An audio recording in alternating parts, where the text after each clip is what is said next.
أما بعد فأعوذ بالله من الشيطان الرجيم.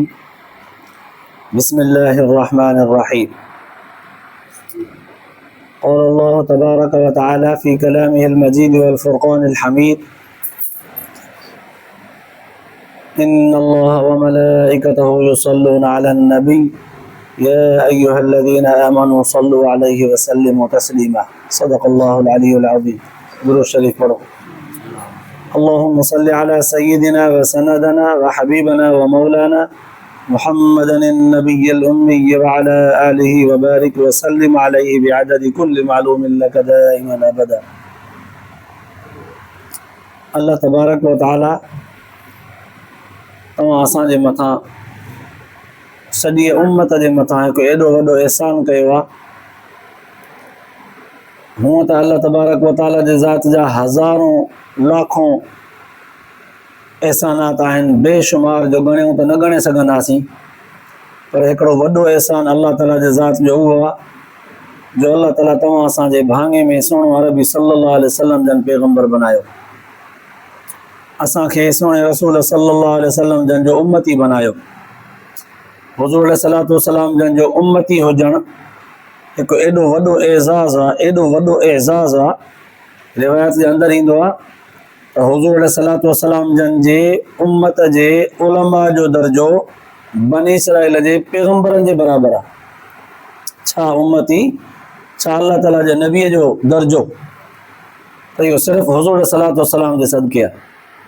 अल्लाह तबारक व ताला हुज़ूर अलैहिस्सलातु वस्सलाम जन खे पैदाइश खां वठी पूरी ज़िंदगी वफ़ात ताईं एॾो त महफ़ूज़ रखियो हो, एॾो त सुहिणो ऐं सेबतो बनायो हो, जहिड़ो ज़ाहिरी जिस्म में तहिड़ो अख़लाक़नि में, अल्फाज़नि जे ॻाल्हाइण में बि, ॾेती लेतीअ में बि, हर शइ अल्लाह ताला पंहिंजे हबीब जी अहिड़ी सुहिणी बनाई जो बावजूद दुनिया में मुखालिफ़त जे वॾा वॾा मुखालिफ़ हुज़ूर अलैहिस्सलातु वस्सलाम जन जा मके ऐं मदीने में मौजूदु आहे, पर हुज़ूर अलैहिस्सलातु वस्सलाम जन ते नऊज़ बिल्लाह हिकिड़ी बि कमज़ोरी साबित न करे सघिया।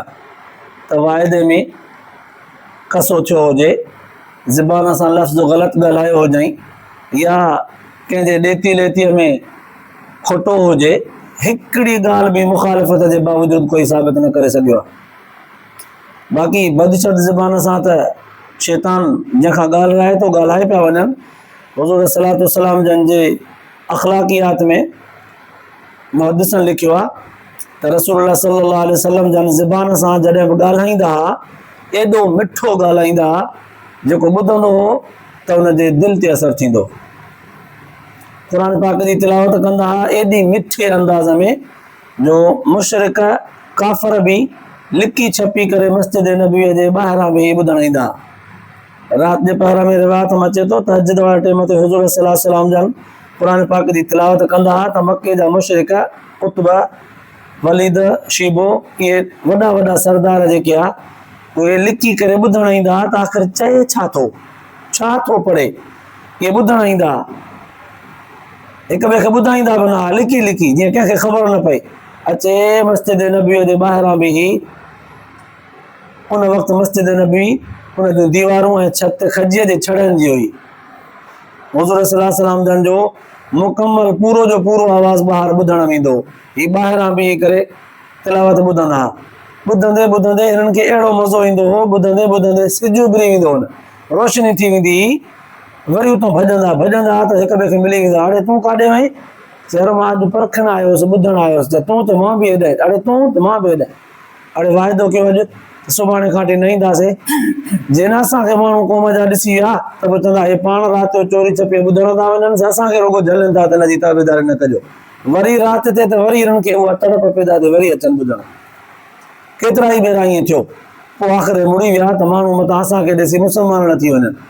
त एॾो असरु हो हुज़ूर सल्लल्लाहु अलैहि वसल्लम जन जे ज़बान मुबारक में, पर हू पोइ बि न हुयो मञणो त इक़रार न कंदा हुआ। हुज़ूर सल्लल्लाहु अलैहि वसल्लम जन खे अल्लाह तबारक व ताला एॾो त पाक साफ़ हसीन ऐं जमील बनायो हो। रिवायत जे अंदरि ईंदो आहे त हुज़ूर सल्लल्लाहु अलैहि वसल्लम जन जो लुआब वा तव्हां असांजे मतिलबु बदबू ऐं गंदु आहे न, हुज़ूर सल्लल्लाहु अलैहि वसल्लम जन जो लुआब मुबारक जो हिकिड़ो क़तरो जेकॾहिं पाणीअ में पइजी वञे त पाणी बरकत बणिजी वञे, ख़ुशबूदार थी वञे। हज़रत अली रज़ी अल्लाह ताला अन्हु खे जंग में हिकिड़े भेरे धकु लॻो, हुज़ूर सल्लल्लाहु अलैहि वसल्लम रुॻो लोहा बि खणी करे अखि ते हयो त अखि सही थी वई। पेर में हिकिड़े खे धकु लॻो, रत पियो वहे, हॾी ज़ाहिर थी वई, लोहा बि खणी करे उते हणी करे रुॻो गोश्त खे सिधो हथु घुमायूं त सॼी टंग सही थी वई। हुज़ूर सल्लल्लाहु अलैहि वसल्लम जन जॾहिं सुम्हंदा हुआ, आराम कंदा हुआ, पघर ईंदो हो त उन पघर में मुश्क ऐं अंबर जी ख़ुशबू हूंदी।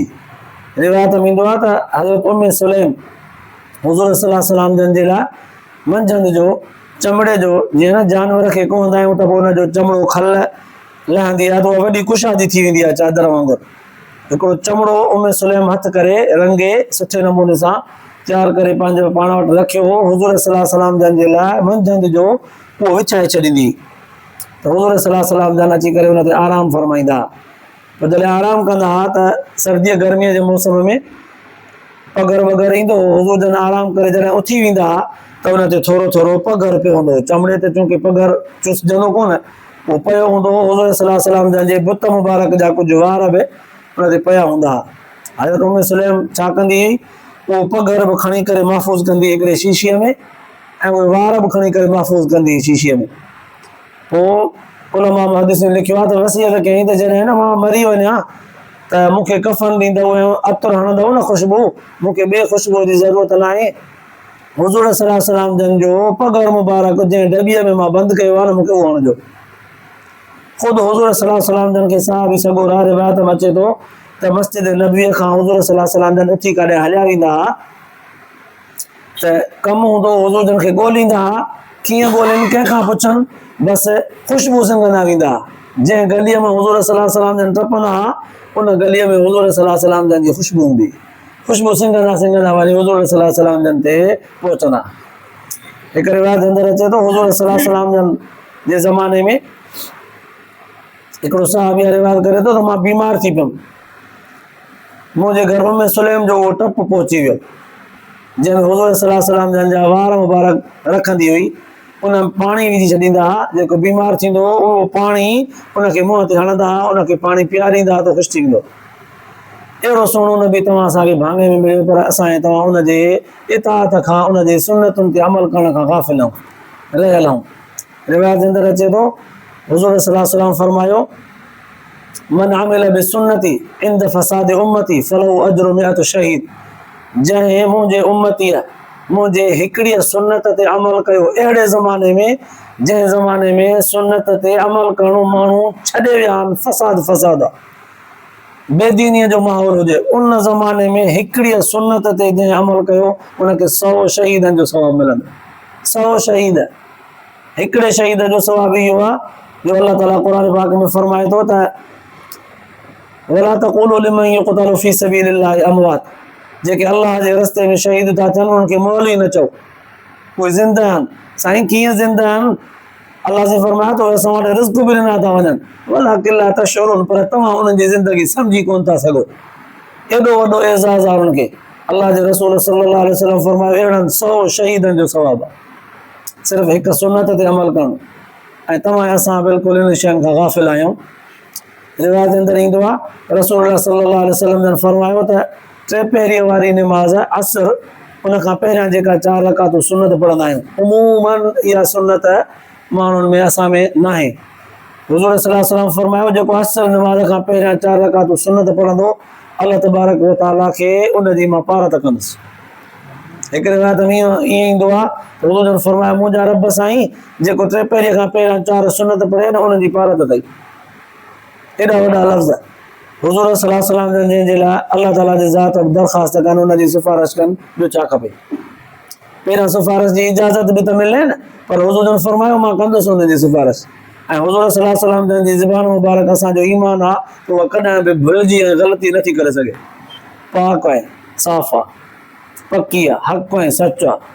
अल्लाह ताला तव्हां असांखे बि सोने रसूल सल्लल्लाहु अलैहि वसल्लम जन जे सुन्नतुनि जी ताबेदारी नसीब फरमाए, आख़िरत जे लाइ निजात जो ज़रियो बनाए। आख़िर दावाना अल्हम्दुलिल्लाहि रब्बिल आलमीन।